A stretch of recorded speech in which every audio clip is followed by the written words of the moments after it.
ভূমিকম্প এমন একটি প্রাকৃতিক দুর্যোগ যা কখনো আগাম বার্তা দিয়ে আসে না।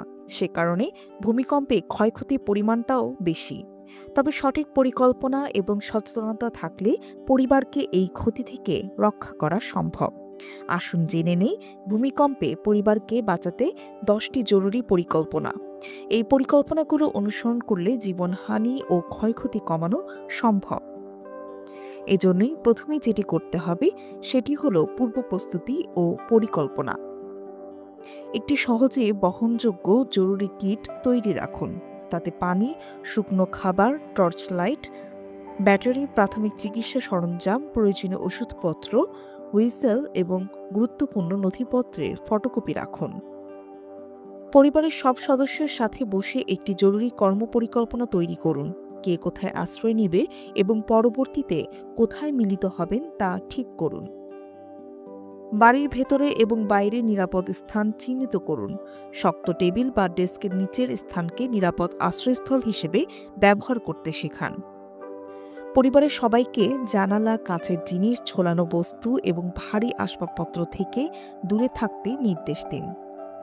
ড্রপ, কভার, হোল্ড অন অনুশীলন করুন। পদ্ধতিটি পরিবারের সদস্যদের শিখিয়ে দিন এবং নিয়মিত অনুশীলন করুন। পরিবারের সদস্যদের ইউটিলিটি বন্ধ করার প্রশিক্ষণ দিন। গ্যাস, বিদ্যুৎ এবং পানির প্রধান সংযোগগুলো কিভাবে দ্রুত এবং নিরাপদে বন্ধ করতে হয় তা পরিবারের প্রাপ্তবয়স্ক সদস্যদের শিখিয়ে দিন। আগে থেকেই যোগাযোগ পরিকল্পনা করে রাখুন। ভূমিকম্পের পর যোগাযোগ ব্যবস্থা বিঘ্নিত হতে পারে, তাই বাইরের একজনকে যোগাযোগের মাধ্যম হিসেবে নির্ধারণ করুন, যার মাধ্যমে সবাই একে অপরের খোঁজ নিতে পারবে।